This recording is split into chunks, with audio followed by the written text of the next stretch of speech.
देवताओं द्वारा देवी की स्तुति। चंद्रमुन के मुख से अंबिका के रूप की प्रशंसा सुनकर शुंभ का उनके पास दूध भेजना और दूध का निराश लौटना, जो अपने कर कमलों में घंटा, शूल, हल, शंख, मूसल, चक्र, धनुष और बाण धारण करती हैं।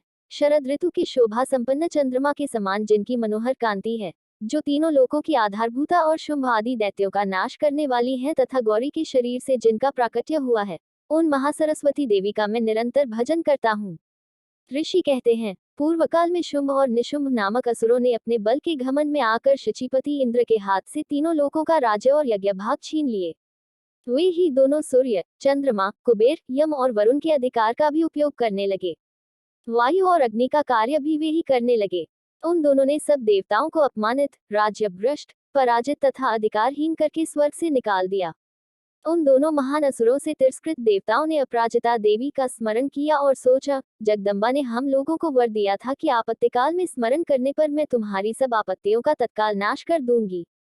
यह विचार कर देवता गिरिराज हिमालय पर गए और वहां भगवती विष्णु माया की स्तुति करने लगे।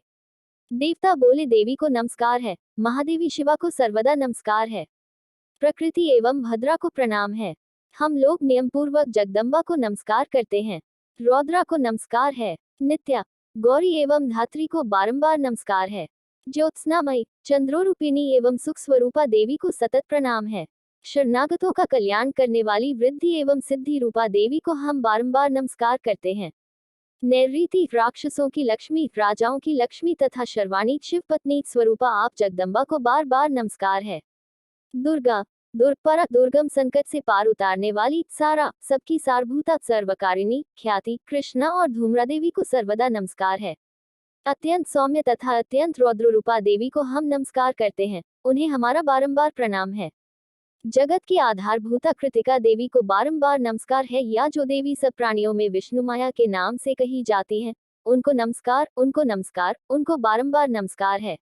जो देवी सब प्राणियों में चेतना कहलाती है, उनको नमस्कार, उनको नमस्कार, उनको बारंबार नमस्कार है। या जो देवी सब प्राणियों में बुद्धि रूप से स्थित हैं, उनको नमस्कार, उनको नमस्कार, उनको बारंबार नमस्कार है। जो देवी सब प्राणियों में निद्रा रूप से स्थित हैं, उनको नमस्कार, उनको नमस्कार, उनको बारंबार नमस्कार है। या जो देवी सब प्राणियों में क्षुधा रूप से स्थित हैं, उनको नमस्कार, उनको नमस्कार, उनको बारंबार नमस्कार है। जो देवी सब प्राणियों में छाया रूप से स्थित हैं, उनको नमस्कार, उनको नमस्कार, उनको बारंबार नमस्कार है। जो देवी सब प्राणियों में शक्ति रूप से स्थित हैं, उनको नमस्कार, उनको नमस्कार, उनको बारंबार नमस्कार है। जो देवी सब प्राणियों में तृष्णा रूप से स्थित हैं, उनको नमस्कार, उनको नमस्कार, उनको बारंबार नमस्कार है। जो देवी सब प्राणियों में शांति, क्षमा रूप से स्थित हैं, उनको नमस्कार, उनको नमस्कार, उनको बारंबार नमस्कार है।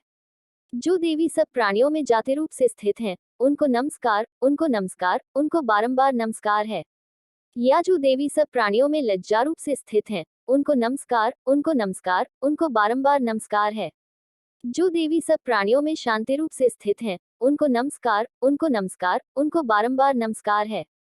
जो देवी सब प्राणियों में श्रद्धा रूप से स्थित हैं, उनको नमस्कार, उनको नमस्कार, उनको बारंबार नमस्कार है। या जो देवी सब प्राणियों में कांति रूप से स्थित हैं, उनको नमस्कार, उनको नमस्कार, उनको बारंबार नमस्कार है। जो देवी सब प्राणियों में लक्ष्मी रूप से स्थित हैं, उनको नमस्कार, उनको नमस्कार, उनको बारंबार नमस्कार है।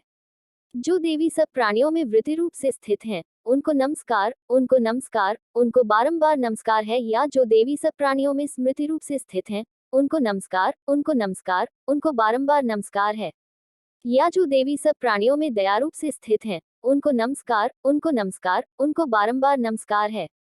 या जो देवी सब प्राणियों में तुष्टि रूप से स्थित हैं, उनको नमस्कार, उनको नमस्कार, उनको बारंबार नमस्कार है। या जो देवी सब प्राणियों में माता रूप से स्थित हैं, उनको नमस्कार, उनको नमस्कार, उनको बारंबार नमस्कार है।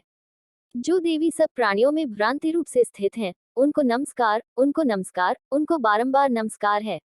जो जीवों के इंद्रियवर्ग की अधिष्ठात्री देवी एवं सब प्राणियों में व्याप्त रहने वाली हैं, उन व्याप्ति देवी को बारंबार नमस्कार है। जो देवी चैतन्य रूप से इस संपूर्ण जगत को व्याप्त करके स्थित हैं, उनको नमस्कार, उनको नमस्कार, उनको बारंबार नमस्कार है।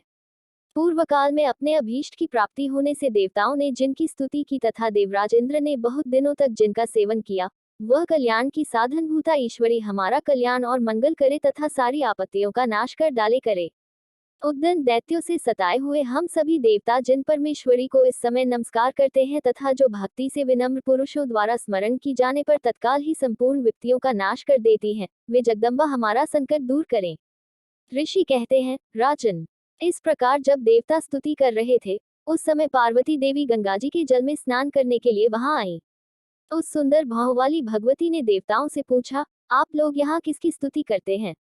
तब उन्हीं के शरीर कोश से प्रकट हुई शिवा देवी बोली, शुंभ दैत्य से तिरस्कृत और युद्ध में निशुंभ से पराजित हो यहाँ एकत्रित हुए ये समस्त देवता यह मेरी ही स्तुति कर रहे हैं। पार्वती जी के शरीर कोश से अंबिका का प्रादुर्भाव हुआ था, इसलिए वे समस्त लोकों में कौशिकी कही जाती हैं। कौशिकी के प्रकट होने के बाद पार्वती देवी का शरीर काले रंग का हो गया, अतः वे हिमालय पर रहने वाली कालिका देवी के नाम से विख्यात हुई।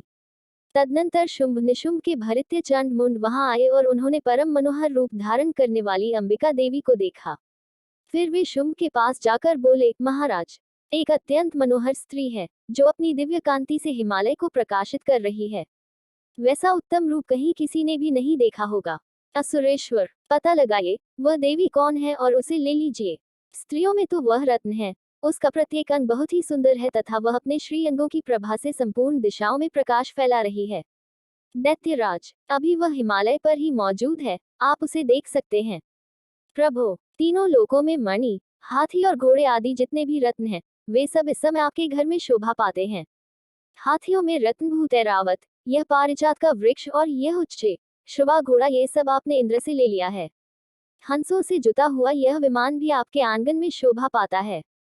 ये रत्नभूत अद्भुत विमान, जो पहले ब्रह्मा जी के पास था, अब आपके यहाँ लाया गया है। यह महापद नामक निधि आप कुबेर से छीन लाए हैं। समुद्र ने भी आपको किंजलकिनी नाम की माला भेंट की है, जो केसरों से सुशोभित है और जिसके कमल कभी कुम्हलाते नहीं हैं।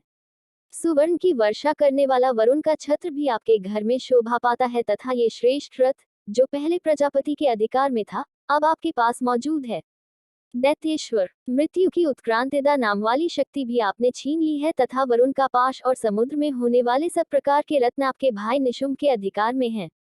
अग्नि ने भी स्वत शुद्ध किए हुए 2 वस्त्र आपकी सेवा में अर्पित किए हैं। दैत्यराज, इस प्रकार सभी रत्न आपने एकत्र कर लिए हैं। फिर जो ये स्त्रियों में रत्न रूप कल्याणमयी देवी है, इसे आप क्यों नहीं अपने अधिकार में कर लेते? ऋषि कहते हैं, चंडमुंड का ये वचन सुनकर शुंभ ने महादैत्य सुग्रीव को दूत बनाकर देवी के पास भेजा और कहा, तुम मेरी आज्ञा से उसके सामने ये बातें कहना और ऐसा उपाय करना जिससे प्रसन्न होकर वह शीघ्र ही यहाँ आ जाए। वह दूत पर्वत के अत्यंत रमणीय प्रदेश में, जहाँ देवी मौजूद थी, गया और मधुर वाणी में कोमल वचन बोला। दूत बोला, देवी, दैत्यराज शुंभ इस समय तीनों लोकों के परमेश्वर हैं। मैं उन्हीं का भेजा हुआ दूत हूँ और यहाँ तुम्हारे ही पास आया हूँ। उनकी आज्ञा सदा सब देवता एक स्वर से मानते हैं, कोई उसका उल्लंघन नहीं कर सकता। वे संपूर्ण देवताओं को परास्त कर चुके हैं। उन्होंने तुम्हारे लिए जो संदेश दिया है, उसे सुनो। संपूर्ण त्रिलोकी मेरे अधिकार में है, देवता भी मेरी आज्ञा के अधीन चलते हैं। संपूर्ण यज्ञों के भागों को मैं ही पृथक पृथक भोगता हूँ। तीनों लोकों में जितने श्रेष्ठ रत्न हैं, वे सब मेरे अधिकार में हैं। देवराज इंद्र का वाहन ऐरावत, जो हाथियों में रत्न के समान है, मैंने छीन लिया है। क्षीरसागर का मंथन करने से जो अश्वरत्न उच्चे शुभा प्रकट हुआ था, उसे देवताओं ने मेरे पैरों पर पड़कर समर्पित किया है। सुंदरी, उनके सिवा और भी जितने रत्नभूत पदार्थ देवताओं, गंधर्वों और नागों के पास थे, वे सब मेरे ही पास आ गए हैं। देवी, हम लोग तुम्हें संसार की स्त्रियों में रत्न मानते हैं, अतः तुम हमारे पास आ जाओ, क्योंकि रत्नों का उपभोग करने वाले हम ही हैं। चंचल कटाक्षों वाली सुंदरी, तुम मेरी या मेरे भाई महापराक्रमी निशुंभ की सेवा में आ जाओ, क्योंकि तुम रत्न स्वरूपा हो। मेरा वरण करने से तुम्हें तुलना रहित महान ऐश्वर्य की प्राप्ति होगी। अपनी बुद्धि से यह विचार कर तुम मेरी पत्नी बन जाओ। ऋषि कहते हैं, दूत के यूं कहने पर कल्याणमयी भगवती दुर्गा देवी, जो इस जगत को धारण करती हैं, मन ही मन गंभीर भाव से मुस्कुराई और इस प्रकार बोली। देवी ने कहा, दूत, तुमने सत्य कहा है, इसमें तनिक भी मिथ्या नहीं है। शुंभ तीनों लोकों का स्वामी है और निशुंभ भी उसी के समान पराक्रमी है, किंतु इस विषय में मैंने जो प्रतिज्ञा कर ली है, उसे मिथ्या कैसे करूं?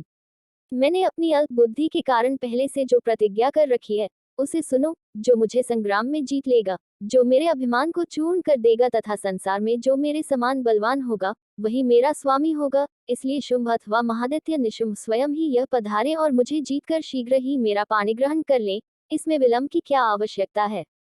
तुम घमंड में भरी हो, मेरे सामने ऐसी बातें न करो।